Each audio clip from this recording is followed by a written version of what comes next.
She's not only my sister. Oh, I'm sorry. I didn't introduce myself. I think I assume everyone knows me. My name is Amaka. I'm Isioma's elder sister. And she's not only my sister.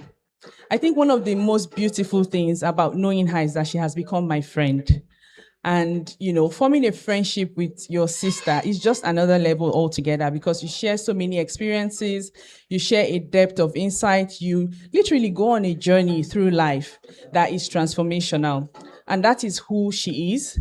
That is what she has gathered us here today to witness, her transformation. Isioma is about to come in now, but I just want us to spend some time thinking about what it is to be transitioning from your professional life into another profession as a parent. Or if you have been in the role of a manager, like Isioma is, watching people transition from young men, young women who enter the industry to when they become parents, and how that affects them in the workplace. Isioma's passion for workplace and family life is what has gathered us together. When she started to talk about this book many years ago, it found expression through many things. She started to support women in the workplace after she had her first baby. She also then decided to start supporting people in her immediate community one by one. And it evolved into a lovely partnership that birthed Blazers and Babies, and hundreds, even thousands of women across the world have benefited from strategic collaboration that Isioma has established, formed, and sustained over the last 10 years. And what that feels like is somebody whose energy is beautiful yet strong. Someone whose energy transforms the world. Isioma wants a grand entrance for today, and we're going to give it to her. So I will encourage you to please sit down. She doesn't want your phones to be out. She wants you to enjoy the experience. This is why we have these lovely gentlemen and women with big, big cameras going around. So you will get a copy of everything. But please sit down and just enjoy what is about to happen. So with that, I would like to introduce Isioma Asiodu-Otughwor, the author, the mom, the sister, the friend, the boss lady, the manager, and more.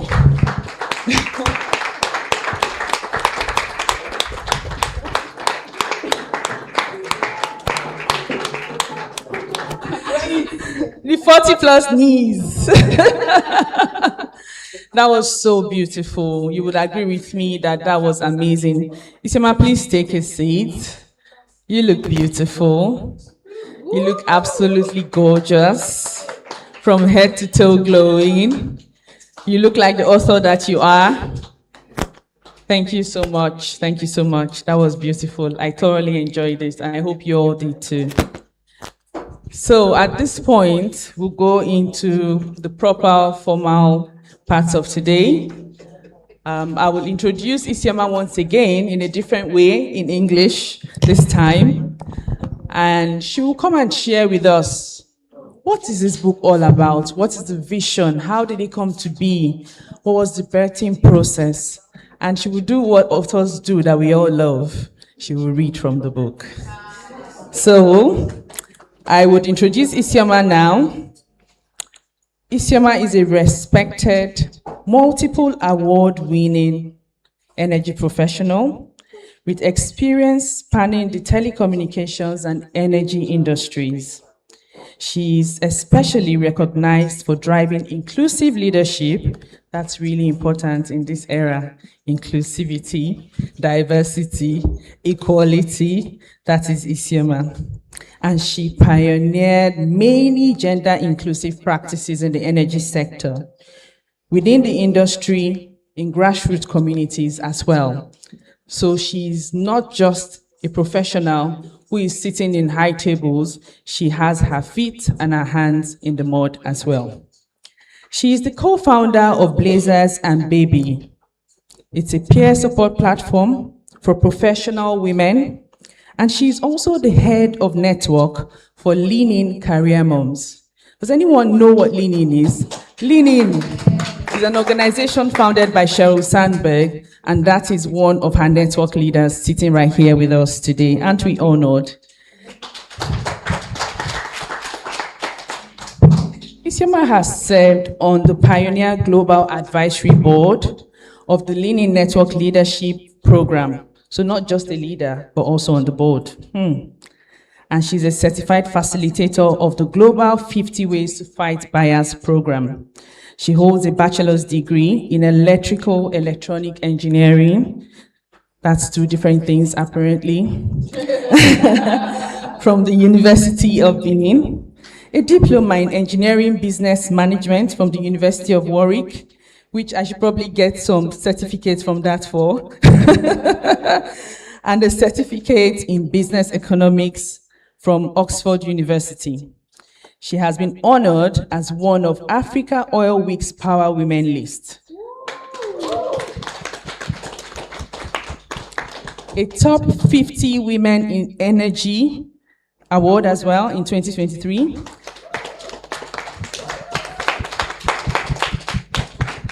And inducted into the Women in Energy Hall of Fame. That goes down. That's what you call legacy. Isioma is an international expert. She's currently based in Doha, Qatar, and she is married with 2 beautiful children. Join me as I welcome the author, my sister, the professional, Isioma Asiodu-Otughwor.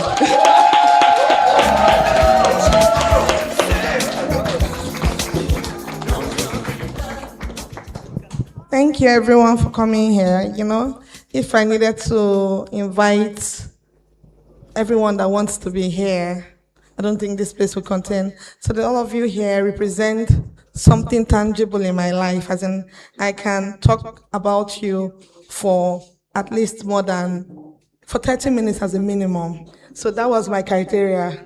If I can tell somebody something about you for over 30 minutes, then you're invited. So thank you for sharing this time with me.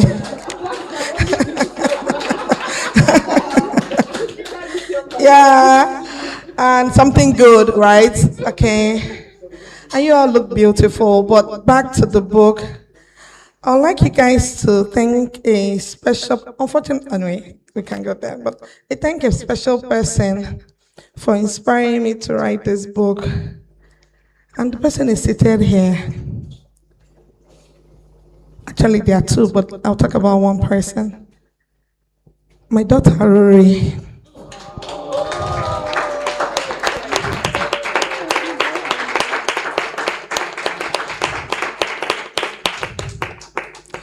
Rory is my first daughter.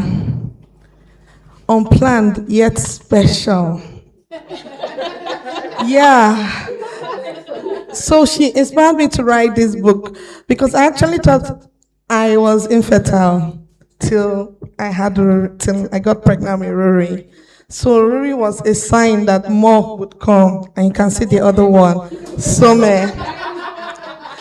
So why did I write this book? I wrote this book because when the miracle of Rory happened, I was a fast-moving, ambitious, energy grad, and there were places to go, rigs to go to, fields to do, places to see, and I was a curious one, very competitive. Oh, there was one person that was in my batch that is not here. But I really wanted to really beat the guys, and I was doing a good job. And then I had this baby. And all of a sudden, I could not understand anything. What's going? Why am I so slow? What's happening to me? What about the rigs I want to go to, the fields I want to visit, the things I need to do? What will I do with that, with this big, growing, rumbling in my belly? And one day, I picked up the phone, and I called one person in this room. I heard she had had a rumbling in her belly 9 months ahead, and she was somewhere in worry and coping. And that was Doro. And I asked her a question, what's going to happen with all our plans, all my plans? And so she shared her plan with me. And I realized, why doesn't this just happen naturally? Like, why did I have to seek for Doro? Why did I have to know her if I didn't have the courage to call an unknown person because I didn't know her? Call an unknown person to say, what do I do? Can you share your plan with me? What about ladies that are not courageous? And we know a lot of ladies don't have that courage. So that started this mission in a small way in 2013. In a small way in 2013. And based on my experience, I prepared a PowerPoint deck and I shared it with someone else that had a rumbling in her belly in 2015. And she benefited from me so much and said, why don't we just start Blazers and Baby? Unfortunately, she's not here. Her name is Oseme. And that's why we started Blazers and Baby. Because we were tired of just handing it down based on friendship and network. We wanted that help and resource to be available to people, whether you are a friendly person or a nice person. As long as you have this growing thing in your belly and this growing passion in your heart and you want to reconcile your heart and your belly, we had a PowerPoint slide or some resources to share. And we actually felt that it was a bit of injustice and why women still had to. We have been having children for millenniums. Why was it so slow for us to pass information that can help women thrive and be joyful? A lot of women are resentful. They leave their career, but they are not happy. And they try to form that their family fulfills them and they force it.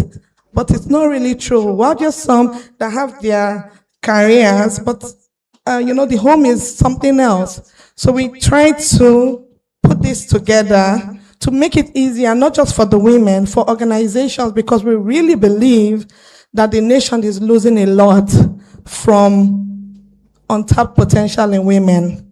Women really dropping out of the workforce, or women being at home with their children, but not even fully fulfilled. So not doing the right thing with the children and pouring it into the children like a mission because they're unhappy and they're feeling like they're being left out. Oh, my career is going away. So I thought to then transform the 10-year work from PowerPoint decks, webinars, into a book.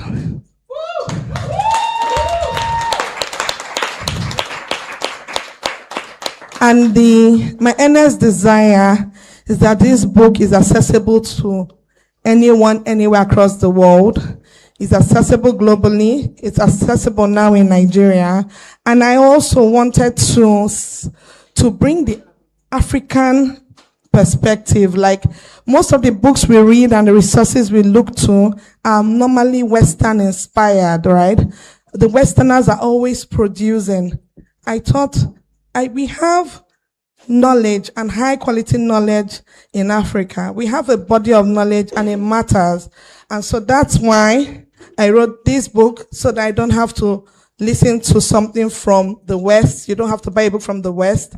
You have a book written by a Nigerian woman who has lived in Nigeria, is well-traveled, educated in the UK, worked in the Middle East. So like a global perspective, but it's written by a name, Isioma, that is from Nigeria. Isioma. So we'll talk about more as we go, and I hope this makes a difference.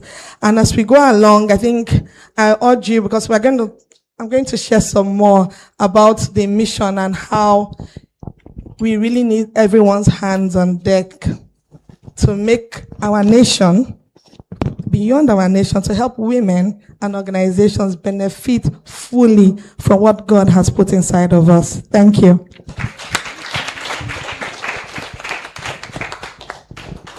Okay. So Isioma is going to read for us one of the chapters of the book that has maybe pulled on the strings of our heart a little more than others. So it's your choice. Yes. I think it's carried for yourself.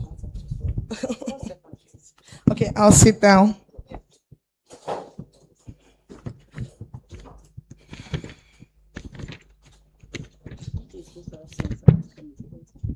Don't worry, I can find it.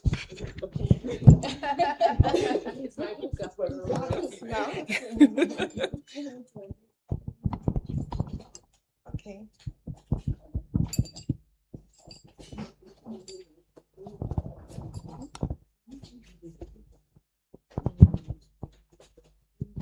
Okay. For those that have the book, I'm reading from page 65. That's why you should have bought it before today. Eh? Close friends and family. Don't worry, you get it.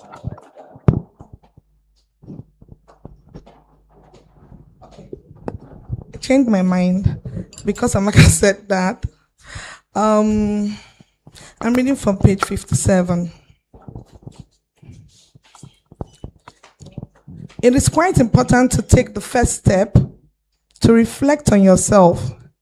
According to a study by Lal Kumar Singh, children of working mothers often develop greater self-confidence, social awareness, and a strong sense of ambition. Seeing their mother balance responsibilities and pursue goals can inspire children to believe in their own capabilities and dreams. These children become more independent and resilient, especially when they are encouraged to take on small responsibilities at home. However, the same research notes that if a working mother experiences high stress or brings work-related frustration into the home, it can negatively affect a child's emotional security and self-esteem.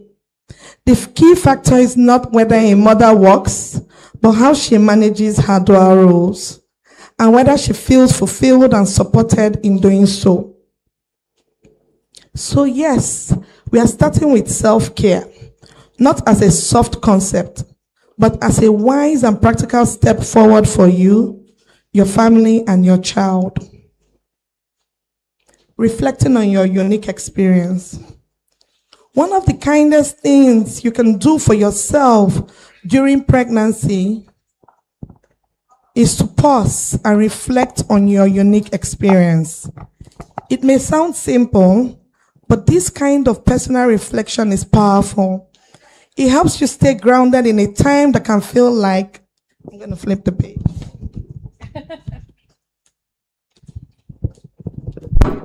A time that can feel like constantly shifting emotionally, physically, and mentally. I've done something. The truth is that every pregnancy is different. You may have heard this said often, but it doesn't always sink in until you're in it yourself. Two women can be in the same age, in similar jobs, and in the same semester, yet have completely different experiences. So the first thing you need to give yourself is permission. Permission to feel what you feel, to experience what you experience, and not to compare yourself with anyone else. Pregnancy isn't a competition or a performance.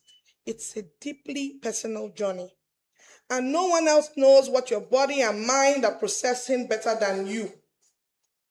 So how do you begin reflecting? Start with the physical. Ask yourself, what does my body need right now? This could change from day to day. Some days it might be rest. On other days it might be movement. You might feel like going for a walk, doing a bit of light stretching, or simply lying down in a quiet room. Listening to your body doesn't mean pushing through or ignoring signs. It means tuning in and choosing to respond with care rather than pressure. Fatigue, hunger, nausea, shortness of breath, these are not signs of weakness. They are your body's way of signaling that it's working hard, that it's growing a human. Try not to rush through those signals. Take them seriously.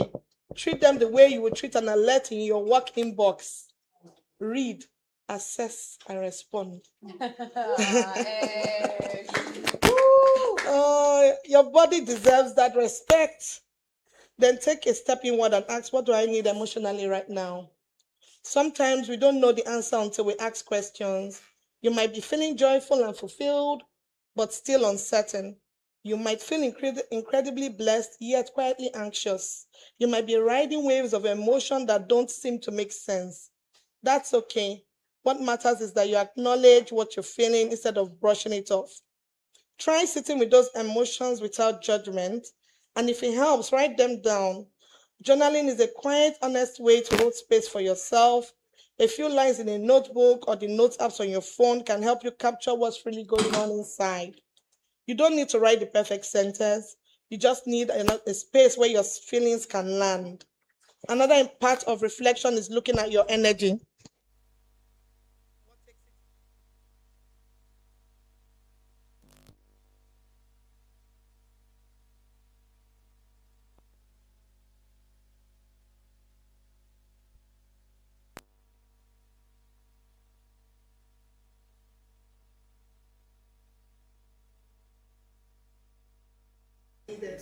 And I drew a lot of strength from faith-based sources, and the story of Mary's visit to Elizabeth was one I kept going back to. We need friendships and relationships where we feel safe during this phase. I think I want to tell you guys one story. I remember one day I felt a sharp pain in my side. This is on page 65. And I went to the hospital. The doctor said it was nothing and made an annoying statement. This madam just wants a scan. Only in Nigeria. I was so embarrassed and annoyed at the same time. I was just a first-time mom who needed reassurance that this baby was fine. So sometimes you may not get the response and support you need in the moment from those you expect. And that's why building a multi-layered support system is important. More important is having a routine that can buffer you when the world is not available. Because sometimes, actually, no one is available. Mine was Christian worship list, and it always felt like a hug, and a pedicure, and a Kinect Xbox session. So this seems very to the mom. And the way I wrote the book is, there's a section, a lot, like I think 2/3 of the book is from the mom reading it, and for anybody curious about pregnancy and the woman that can read it. Then 1/3 of the book is dedicated to the support system, like if the husband picks it up, can go to a chapter and read the kind of questions to ask the wife. If the leader at work picks it up, you are leading a team of women, you can pick it up and see the questions to ask during a handover and all that. There's a bit of noise at the back, but we'll just try and move on. So, but these are my people, guys. You're my people, so I don't need to try to be perfect. So I want to just say the book has 14 short chapters because who wants to read long chapters? So the reality of parenthood, all the joy, all the anxiety, caring for you. I read from caring for you. Then there's a chapter on mothers in the workplace, reality of targets and managing performance from the corporate point of view, making room for the unknown. That's the part where I write about miscarriage and bed rest. Not my personal experience, but from supporting friends through that. The handover process, because there's work to be done. Yeah, employed, you need to go on maternity leave, but what happens to your work? And returning to work after maternity leave, preparing your support system for your resumption. That I exploit through preparing your nanny, preparing your husband, preparing your family members, preparing everything that needs to happen for you to get back to work. And then preparing your baby for resumption. I separated both, because it's two different things. I didn't find anything about preparing my husband for my resumption to work. I found a lot about preparing for the baby, there's going to be withdrawal symptoms, all that, but I didn't find how do you tell your husband or your mom or your sister the role, what you need from them when you're resuming. And chapter 11 is workplace and stakeholder engagement, because politics does not take a pause when you're on maternity leave. Then chapter 12, managing your schedule, preparing to thrive, and chapter 14 is tips. And my favorite is the epilogue. So guys, I would read the epilogue and then I'll take questions. So, Isioma, before you read the epilogue, I wonder if there's any man here that wants to share his experience about, just the experience of supporting a woman who has had a baby or is pregnant. a professional woman, or a woman that has something that burns in her heart, whatever that may be. Is there any man that wants to share? Because we're here for you now. We have the perfect book for you now. Okay. Is anybody going? Okay. Go on, Isioma. Where are my babies? Okay. So, I'm reading from page 220. Page 220. Okay? Okay, actually, no. You see me? That's why it took so long to write this book. I'm here, then there.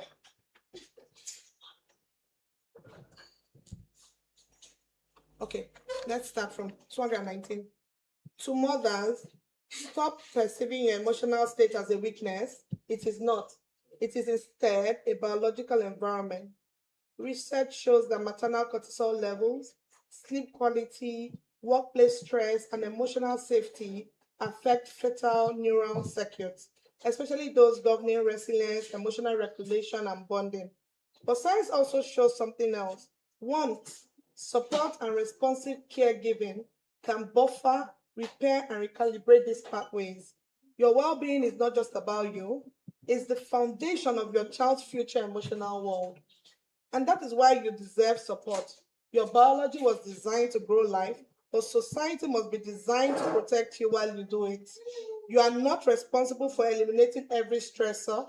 You are responsible only for doing your best and for allowing yourself to receive support. Your well-being is not selfishness, but foundational to your child's emotional world. You are doing a sacred and nation-building work. To husbands and partners, please, everybody should listen. Your presence and consistency matter. A mother's primary emotional buffer is often her partner. Studies show that supportive partners reduce maternal cortisol peaks, improve mood, and directly protect the developing fetal brain. So it affects the child too. A calm, present, emotionally safe partner helps stabilize the limbic system of the mother, which stabilizes the developing limbic system of the child. The science could not be clearer. Your presence, your words, your calm, your protection, and your consistency shape the mother's stress levels, which shapes the baby's brain. Support is not a favor, it is fatherhood, it is a partnership, it is leadership in its purest form. Be her safe space. Your steadiness today becomes your child's emotional architecture tomorrow. Your consistency contributes to your child's brain architecture long before birth. To managers and corporate leaders, the research makes you stakeholders in human development. We're all involved, implicated. The fetal brain forms 1 million neural connections per second during critical windows. When a pregnant employee faces chronic stress, fear of job loss, or inflexible structures, these stressors show up as neurochemical messages that cross the placenta.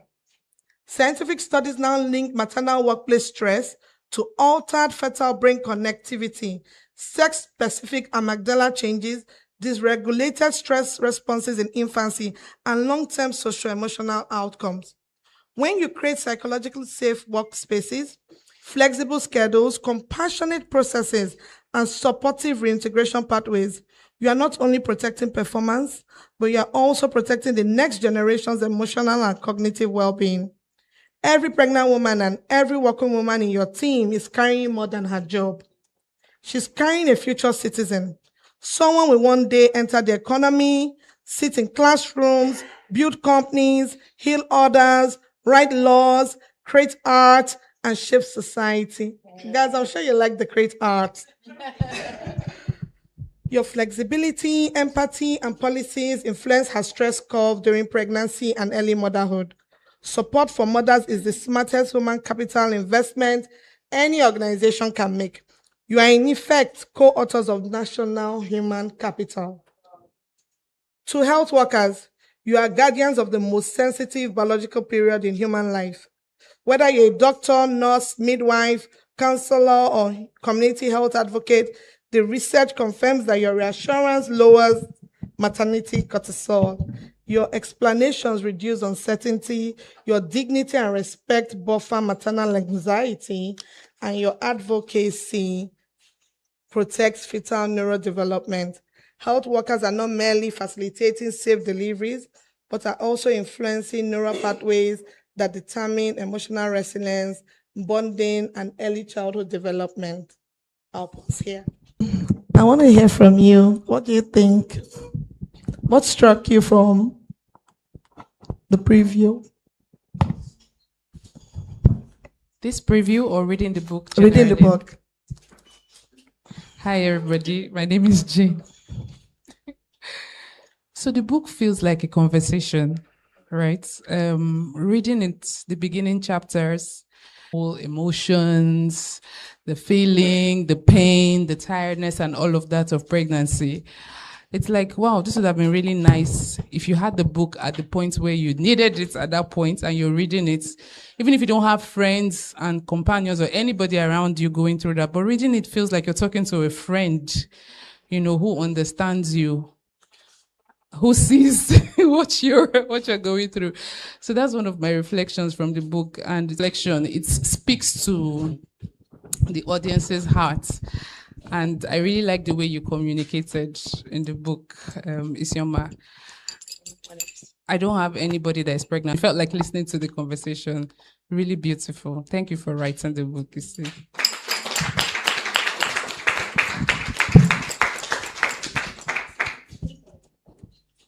Hello, Isioma. I just want to let you know how extremely proud I am of you. And I don't want to cry. Thank you for this book. Yes. Because I know it will help Isioma when she decides to go on her third missionary journey. No, but seriously, as someone who gave up my 9 to 5 when I got pregnant with my first child, I wish I had this book. Because every time I feel like I lost out on a part of me, I wish I had this book. And it is so relatable. And the funny part is, you're writing about maternity and work. I'm a business owner. I've done business for over 14 years, and I can totally relate. So while you think it applies mainly to women in the workplace, I can assure you that it also applies to women in business. So it's either you decide to change the title or you write a book for us, because we will protest. Thank you very much. 2, second edition. Thank you.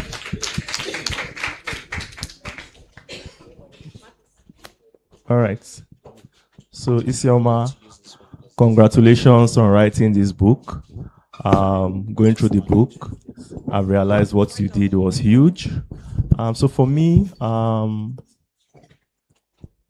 most of us here will probably have kids 2 times, 3 or 4 max in this era. I've had 2. But what you will spend most of your time as a support system, because you're in an ecosystem. Even if you are not going through something at the moment, there are 1,000,001 others that will be going through it. And for me, from going through the book, I learned, okay, how can I provide support to friends, to others that are going through some of this, going through the experience of having a child. And for me, that's one of the important things from the book. I would like to say thank you, and I encourage each and every one of us to read the book. There are important things there for us to take home. Thank you. Hi, Isioma. Ngozi here. So this is really, really great. I'm proud of you that you've been able to do this finally. You know, as I was listening to you read, and I asked myself, oh wow, Isioma, why didn't you do this before Renaissance left Shell? You know, would have been really good. But you know what? I'm listening and I'm like, as a manager of people, I also need to read this book. I should not take it for granted that because I'm a mom, I would understand what other women need. We're at different phases, right? We have different needs. So what I'm committing to doing, as a former president of the Women in Renaissance, is to propagate this book across the organization. When I'm done reading it, I will push forward to my successor and ask her that we take this conversation forcibly in Renaissance, and it will help us to frame and develop the DEI strategy, which we're just beginning to do now in the new company. So thank you, Isioma. It's been really wonderful, you know, knowing you and all the things you're doing. Just keep going. I'm going to get you to come and speak to them as well. So keep it posted, huh? Please send her my rate card. Thank you so much, Ngozi. I'm grateful for your support. That's the energy I want. We all, beyond having children, we are all connected to someone that is having a child or leading a team or starting a company and you need to employ somebody's wife. We all need to be educated. Women have been having children so long. So the lack of awareness of what it takes in the modern world is just a demonstration that we've taken it for granted. We need to understand so that it can be sustained. Who understands that right now women are making decisions not to have children? Some countries are struggling with underpopulation. And I don't think we want a world where these are some of the things that are influencing that. The stress on a woman is a whole lot. And we need you, and we need, even women need to also get educated. I was not so educated too. We just take it for granted that your body will do what it needs to do. One of my managers told me, what are you going to do when you have the baby? I said, my mom will come, my husband is there, I'll be fine. I'll just have the baby. I'll put the baby in the crèche. I've not had the baby before, but I was so confident that, 3 months is enough now. At 1 month annual leave, you already feel relaxed. So 3 months, I'll just be not doing anything. 1 year is not even enough. So that's the level of ignorance. Even we women, we need to do better. We need to do better to even understand what it is we are committing our bodies to. Okay? Any other? I want to hear from the men. Men? Well, before that's the voice. I want to hear from the voice. What she said. You know, what Ngozi said. And Isioma, congratulations. Agba speaker, Agba author. That's one of your new nicknames now. I will be in the engine room helping to do that propagation, but more importantly, focusing on what is within my own control, is using that book as a manual, pamphlet, for the many roommates and colleagues I have around me who will at some point have to manage women that are taking off work for maternity. So thank you very much for this powerful gift to humanity, Isioma, and congratulations again. Agba author. Hi. Thank you very much for this book. It's been a pleasure to read. Please, can we have one conversation? Please, please, please, please. So not just as a mom, but also as a working person. So while reading your book, I reflected a lot on my personality as work, as a mother and as a manager. Because prior to that, just naturally, you just feel that, okay, I've done this, so why is she dragging her feet? Well, we've been on calls for 24 hours and 48 hours with being pregnant at 8. You even brag about, I think I went on my maternity leave about 2 days before I had my baby, and I was fine. to be honest, I first of all heard about this book in Doha December 25. And, we talked about the support system and the experience as a mom and, being pregnant. With regards to the support system, I really like the way you specified, because it's not just that the men do not know or aren't caring, but they really do not know what questions to ask. They do not know the specificity of the care they have to give. I'll just give you a bit of a story about my manager then. Amaka and I had the same manager, and I remember one day I was so sick and I went to the toilet to actually, be sick. And I came out and I told him that, oh, guy, I need to leave now. I feel very unwell. And he was like, you should be better. At least you've been sick. So, get on with work. And I actually went on with work. But a year down the line, I really, really do not like that guy. I hate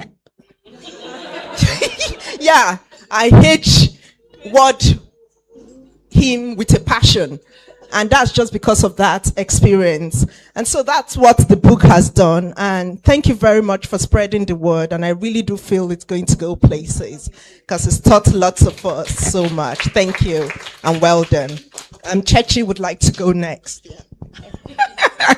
Hello. Oh my God.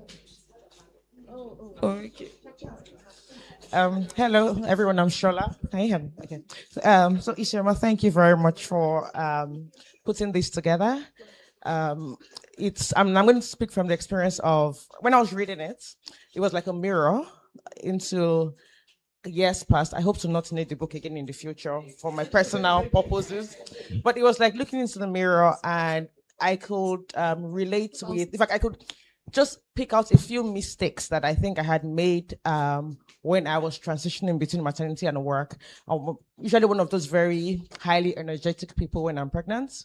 And I realized that I assumed that I will continue to be energetic when you go back into after the pregnancy. And more importantly, just from personal experience. So last year I studied in neuro in a different country. And during all the transition and handover that they had said, this lady's a high flyer, this, she's on your team, she's one of your managers. And I resumed, and she was not as high flying, and she was pregnant. And to my shame, I'm going to be confessing, I was like, oh no, how would I achieve what I wanted to achieve? And I think that really is like a mirror to say that we may think because we're moms, we're women, we've gone through this, we would have the required empathy and all that. And that was soon after, just before this book came out.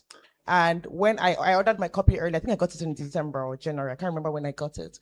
I did not finish reading it. So I was like, okay, let me just give it to this lady. Maybe it will help both of us. She has not returned it, but anyway, that's good. But I gave it's still helping her, but I gave it to her. And I think it really helped with our conversation and our transition and our preparing. So from a point of view of a manager and a woman, I think it's really, really helpful. We assume a number of things that we know. It just helps to like really reset and have better conversation. So thank you very much, Isioma.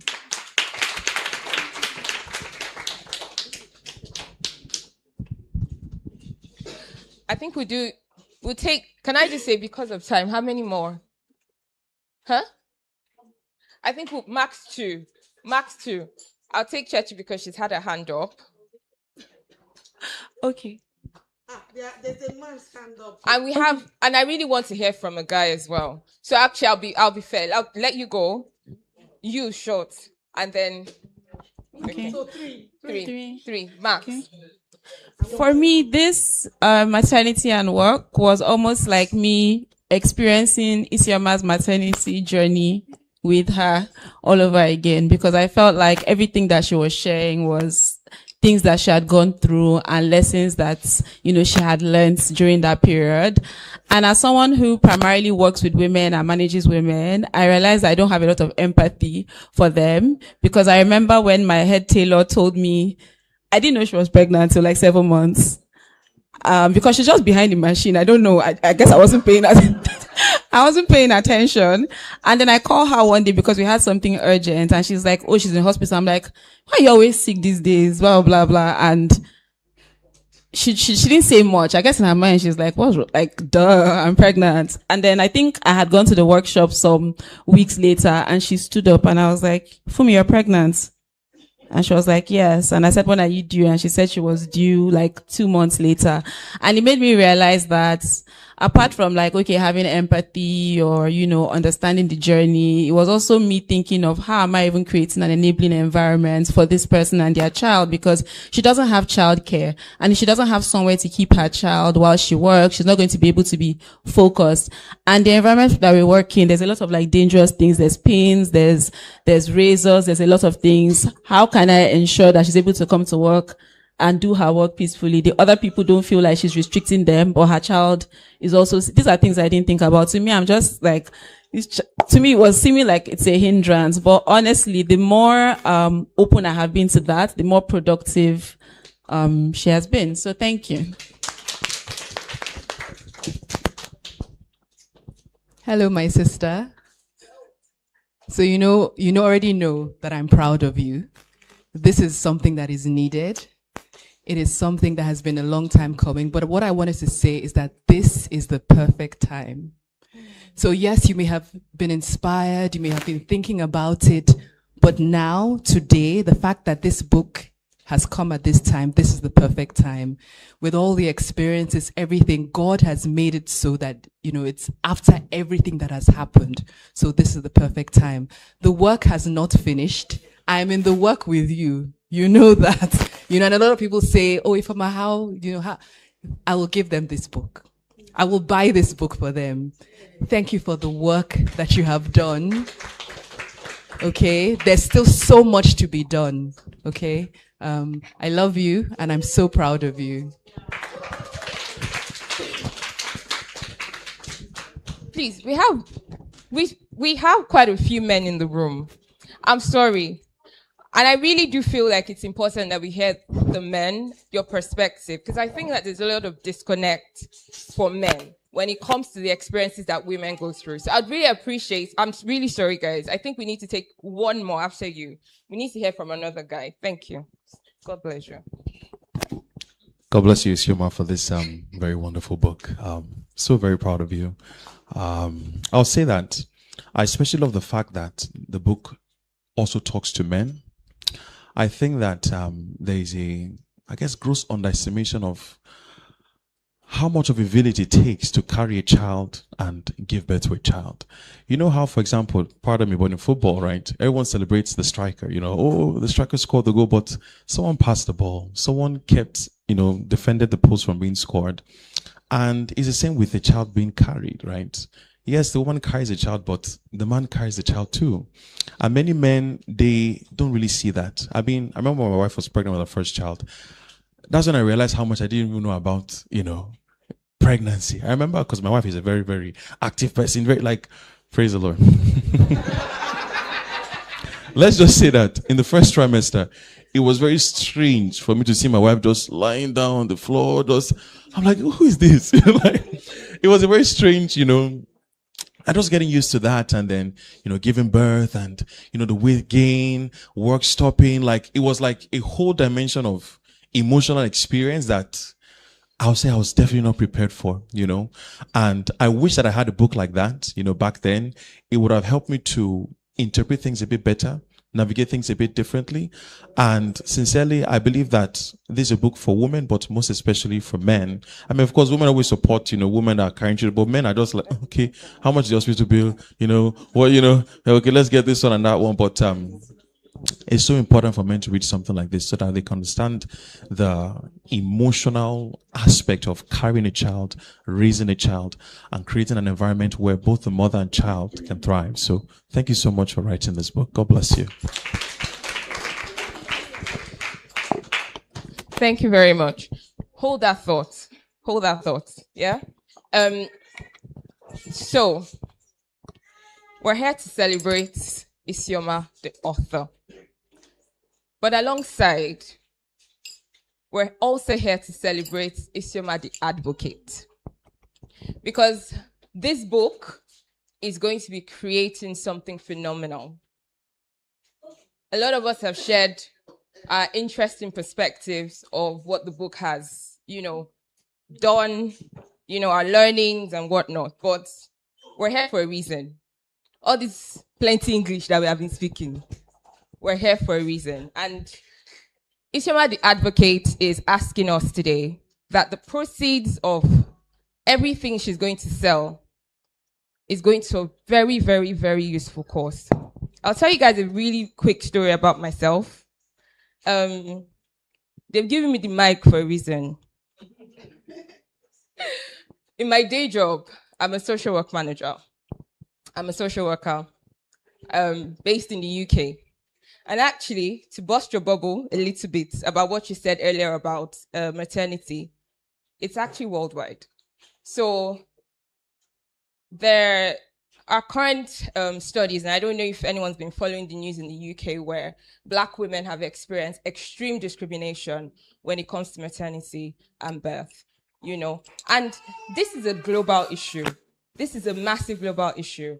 And I just really want us to reflect on the journey of a woman's life from the point where she becomes pregnant to the point where she gives birth. It's really hard. And to not have a village, and on top of that, experience domestic abuse. That is not something that I wish on my worst enemy. Domestic abuse in itself is something that words cannot put into. You can't quantify what it must feel like for a woman who has to go through domestic abuse and not have a safe place to go to. And this is a public health issue. That's what it's been referred to. And unfortunately, one that isn't prioritized by our government, one that is not even seen as a thing. And to have an organization that is looking to prioritize the needs of women who have experienced domestic abuse. And that is what the sale of this book is going to be doing today.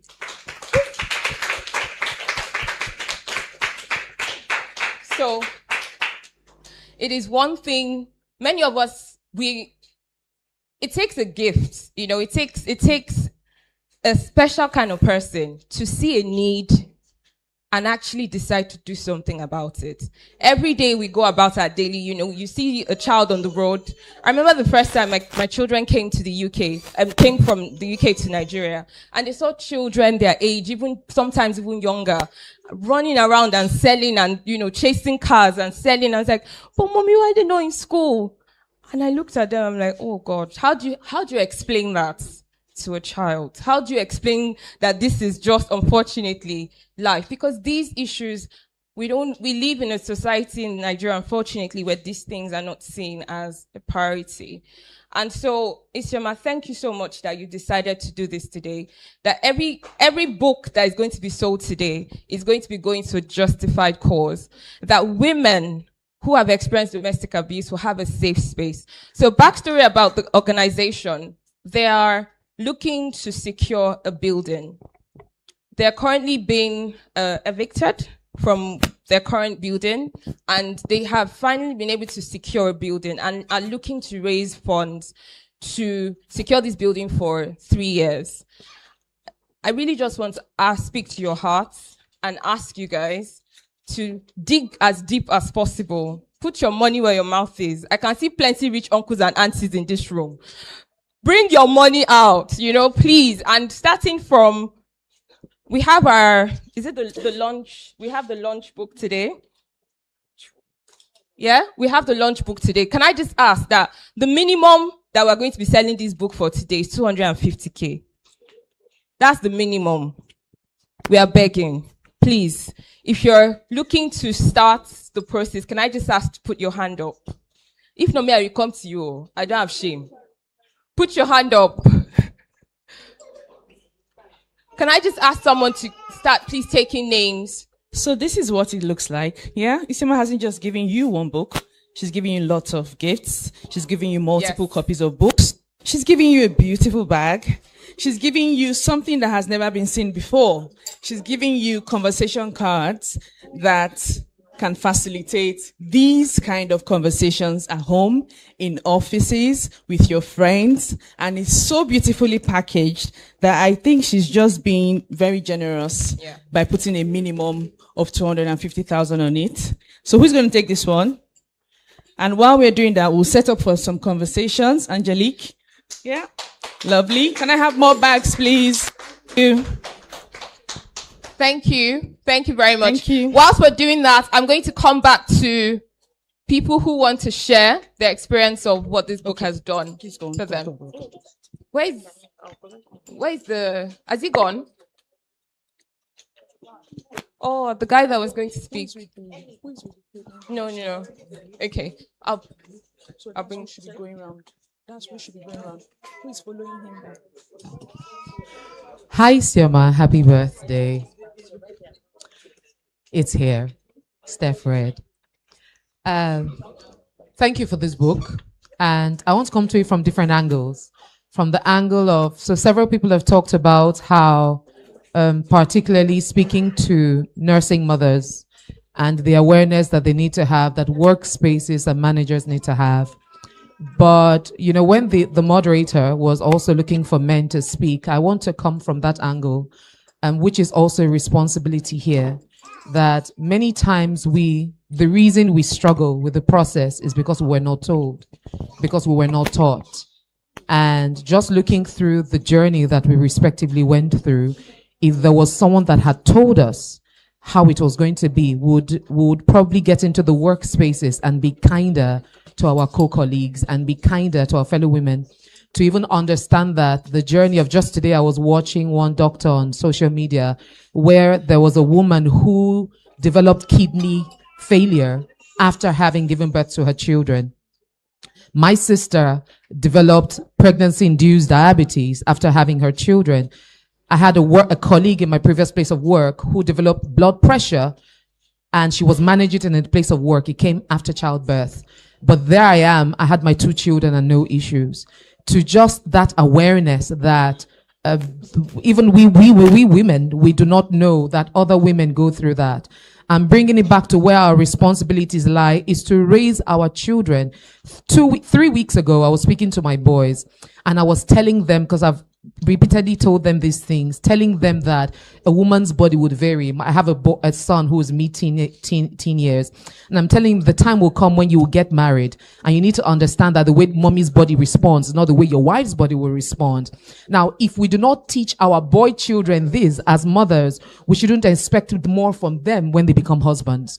And the reason why some of our husbands may struggle is because they do not know how, not because they do not care, but they really do not know how. The reason why some managers may struggle is really because they do not know how. So this book comes in handy to not just educate those of us who have gone through the journey, but also to empower us as well as parents to do better with our children, to begin to prepare them for when they will be mothers, so that they will know how to navigate it, for when they will be managers, for when they will be fathers, so that they can manage it effectively, much better than we did, if not because this book has come now. So thank you, Isioma. God bless you. Thank you very much. There's a question from the online audience. This event is streaming live on YouTube. Someone has said, what practical steps can couples take? Can someone give Isioma a mic, please? What practical steps can couples take before marriage to prepare them for balancing career growth and family life? Please keep buying the books while Isioma is answering. Thank you. I think, being honest and getting a professional, should I say counselor or therapist that has the belief system that you work with. So for example, if you decide that you really want a Christian marriage, then you need to find a counselor, somebody that could help you and ask open conversations. And for the women try to make their ambitions smaller, like, oh no, the family will always come first.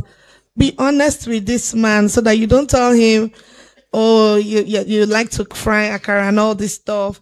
And then after 2 years, you're like, no, where's the fry pan? I don't know anything about the recipe. So there needs to be that honest communication on both sides. And I would advocate facilitated by a third mature person, either from your faith. If you're in an Islamic marriage, try to get someone that is that. And then if you're in traditional marriage where it's polygamy, also get someone like that.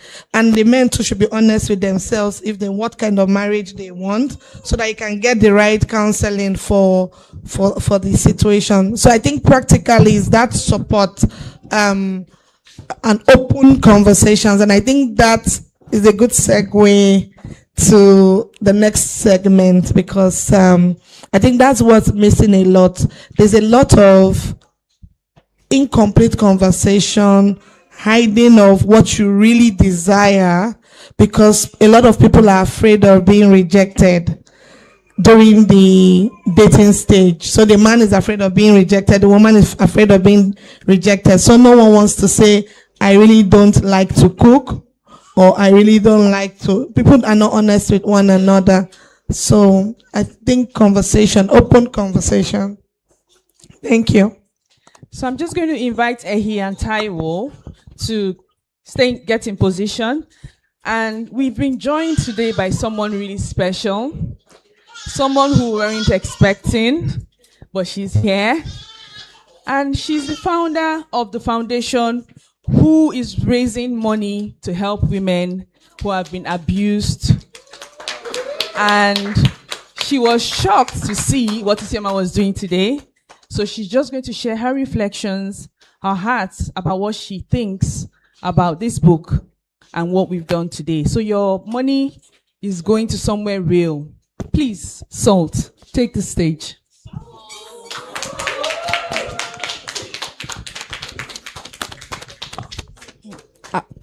Good afternoon, everybody. I really hope I can articulate myself, because I'm really overwhelmed by what Isioma has done, because I had no clue that she was doing this. I came here to celebrate her. But Isioma, thank you. I am super proud of you for this book. I write better than I speak, so I was just saving my reflections for my next post about this event. But listening to you read from the book and listening to everybody share, I haven't read the book. I was saying to myself, I wish I had this book when I was going through this many years ago, because you now realize that many of the things that people were saying about why you always moody, why you this way, it's just pregnancy, you're not sick now, all of us were ignorant. I didn't know better. The people around me didn't know better. So I was like, it's true, why am I this way? But from what I'm hearing in that book, there are many young women out there who need to read this book even before they get into marriage. It's not about whether you're working or you're a mom now. We need to, because you don't know what you don't know. And I didn't know anything. But now, thank God, my children are all grown, and clearly I didn't wreck them because they're okay, But this book is very necessary and very important. So thank you for writing it. I'm super proud of you, and all. And thank you for what you're doing for the Serenity Place. My heart is beating so fast because I'm like, what?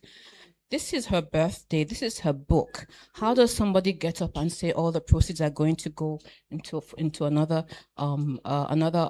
something else other than what she's doing? Because she has stuff this money can do as well. She has other people. But I understand her heart, because when we opened the shelter for the Serenity Place, where we take care of survivors of domestic abuse and their children, our very first resident, Isioma, was the one who bought her a computer when she wanted to go back to school. So she's been walking this journey with us from the very beginning, but I didn't see this coming. Thank you so much. Thank you so much. Oh, she was.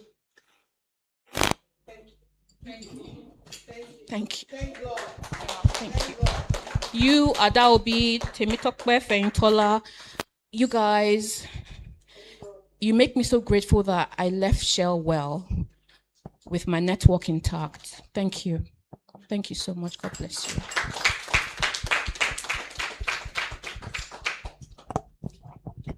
Okay, so we are going to move on to the next part of this event, and we need Taiwo. She coming?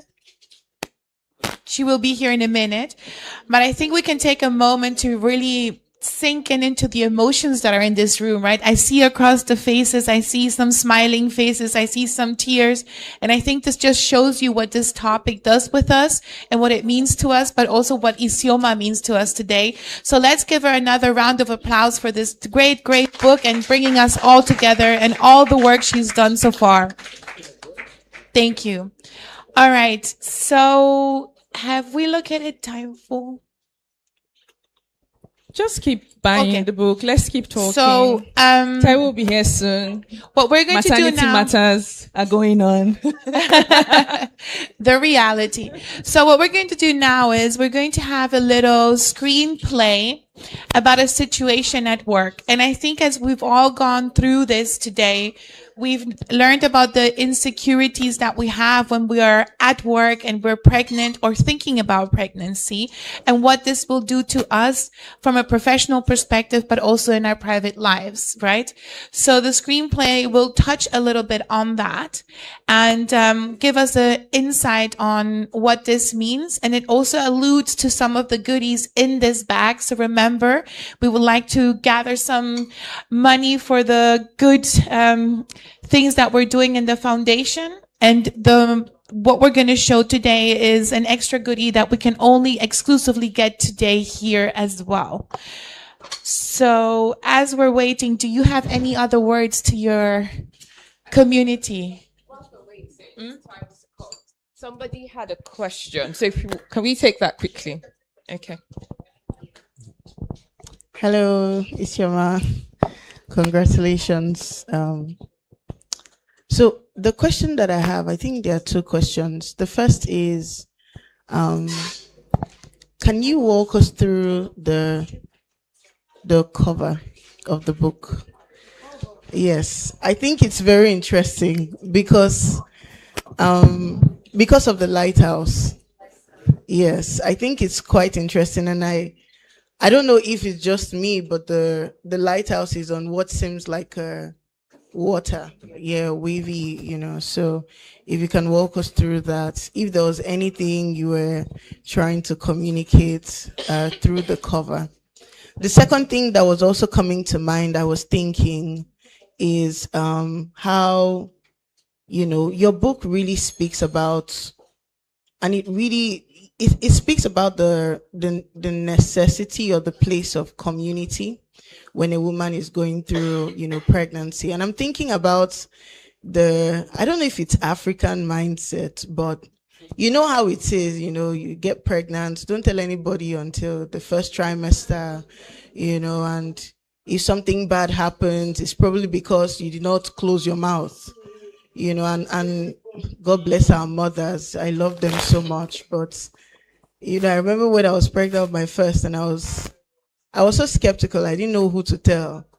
And my mom was saying, don't tell anybody, just close your mouth, don't say. And then she said, oh, pregnancy always announces itself. You don't announce a pregnancy, But I think that deprives people of community. So do you think that this book answers that, or is there still a place for, I know there is still a place, but, I would really like for you to touch on that as well. So thank you. So 2 questions. Let me walk you through the cover of this book. I think it was a dream, actually. But it's a lighthouse. And it's not the typical color of lighthouses for a reason. It's purple because I think purple is the sea, you are right. Is the waves, and the waves actually describe, the waves actually describe like the undulating emotions, because sometimes the ebb and flow of life and the whole maternity phases, and it's of course different shades because it's really different shades. The lighthouse, for those that are navigators or those that have been at sea, the lighthouse is something you see that gives you hope. it's also something you see that gives you boundary to let you know that there is land, so the ship does not run into the land. The ship needs to be at a certain depth. So it's a navigator and a guide, and that's what this book is. It's not the answer. The lighthouse is not the destination. It's just a guide to get you started, to keep you moving, to make sure you don't run aground. That's what this. For your second question, I touched about it in the book, where I think it's important to be discreet, and it's also important to share with people about your network. I know most people do gender reveals now, all those kind of things. Pregnancy can be actually tough and unpredictable. Imagine doing, I'm pregnant at 6 weeks, and then at 10 weeks you're not pregnant again, and it happens like 5 or 7 times. I know people that have had that experience. So it's emotionally tough. It's emotionally tough, and I think it's wise not to continue exposing yourself that way. However, I think it's good to build like 1 to 3 safe relationships that you can share this news with, and for those that are faithful, that also can pray to like preserve it, to preserve what you're carrying, and also to understand you. In the work context, you need to be very discreet and very strategic in sharing the news, because if you share it too early, the workplace is not yet ideal. The workplace we are in right now is full of biases. You may end up being excluded from things, even if you are not sick. Like, you may be high energy and everything. Once you just say, I'm married, they start looking at your belly. And then imagine telling them, I'm pregnant. Sorry, you're not going to put on a project. So they will just attribute that you're going to be sick and, and tired. My second pregnancy, I was in the front line in the field for up to 8 months, till I went for maternity leave. I was energetic, so I was that person that didn't want to be excluded from things, right? We can talk about postpartum afterwards.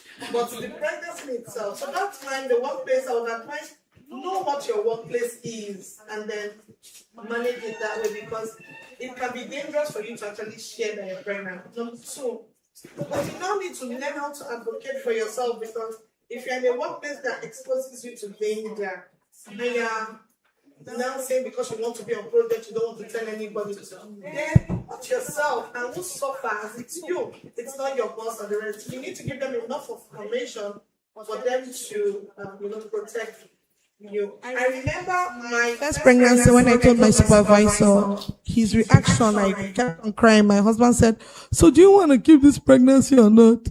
It's a good thing. I'm glad I kept her. Because he said, oh my God.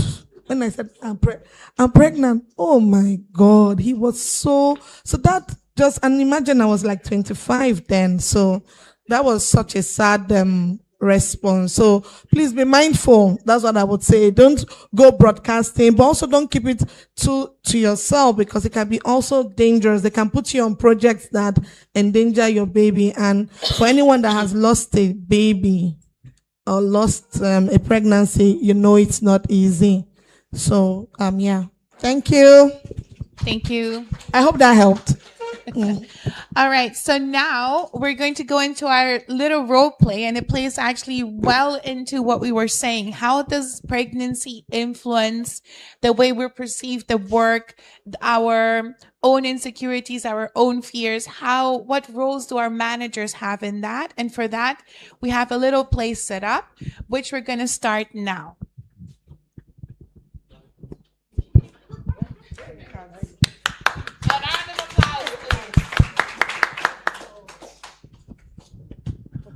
Hi, Taiwo. Hi. How are you today? I'm doing well. All right. You requested for this session? Yes, I did. All right. Yeah, I just wanted to discuss a couple of things pertaining to maternity and return to work. And it has something to do with, being valued and how it's perceived. So for me, as you know, I'm just about to return from maternity. And prior to going on maternity leave, I was working on a very huge project. And one of the discussions we had before I left was around upskilling, getting a law degree, and trying to expand my role and even possibly creating a new role. Now that I'm returning from maternity, with all of the reorganization happening, it doesn't seem to me like, there's a clear path. So, from a value perspective, I just wanted to have a conversation with you and how best, you can help me ease back into it. All right, Taiwo. So first of all, I would like to say congratulations to you and your spouse. This is a wonderful achievement. It's a great thing that you guys have done. Yeah. And I also like to let you know that you are a valued member of our organization. We value your talent, your skills, and we want to keep it in the organization. We know the role you play. We know what you add to our bottom line. So we treasure you, and we would like to work with you in this journey as you bring up your child and also pursue your goals in your career.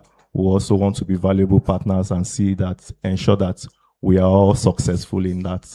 So in terms of your request with regards to the project, could you let me know, do you have any appointments scheduled so that we can see how we can schedule things? So when you say appointments, what are you referring to? So hospital visits, immunization appointments. So we know how we can create a flexible working schedule for you. So I would say that is a given. I think what I'm more, what I really want to have a conversation here about is how, the easing in back to work and the opportunity I'm trying to get into, irrespective of maternity, how that is going to come into play. And in terms of appointments and, scheduled visits and raising a kid, I think the one thing I have an expectation about is the flexibility as the need arises. Okay. So I won't be able to share, this is the schedule today. All right. Okay, that's fine. Like I said, you are a valuable member of the team. So be rest assured we want you in the project. We've created an opportunity for you to be part of the project team. So we build the organogram and you are part of it. And that's because we value your contributions to the business. So you're part of the team. Whenever you have, just be rest assured that if you have appointments and your schedule has to change, the project team is flexible to accommodate that. Yeah. So you have no concerns. You are part of the project team. And feel free, let's have open conversations. If there's any change, feel free to speak to me. And also, for those that don't have the language, you want your wife, you want your staff, you want your friend to feel valued. So the valued piece for the mom, Taiwo, can you read it out? Yeah. There is an affirmation and a reflection, which I'm going to read out. So I'm going to start from this part. So there's the key word here is valued to start the conversation, meaning recognized as worthy and irreplaceable. The Latin word is valere, if I say it correctly. The linguists in the house correct me. So valere means to be strong, to be worth. That's where the word came from. And on the reverse side, we have the affirmation first. And I'm going to read. Your contribution matters in the boardroom and at the bedside. You bring something irreplaceable to every space you occupy. So that's me reading it to myself. I'm reassuring myself. And so the reflection question here is, in which parts of your life do you feel most valued? And where do you wish that were different?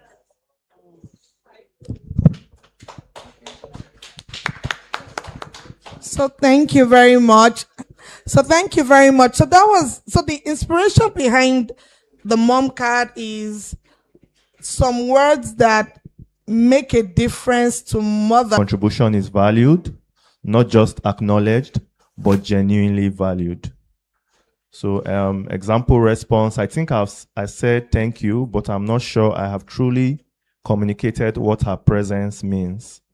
So this is a recommendation, a support action. Go beyond gratitude. Tell her specifically why what she brings cannot be replicated by anyone else. Thank you.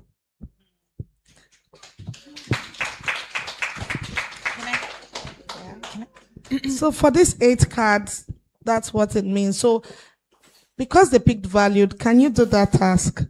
Look at the person next to you and he repeat what they should do. Tell the person, yes, yes. He read the task for them. Tell he or she what she brings cannot be replicated by anyone else.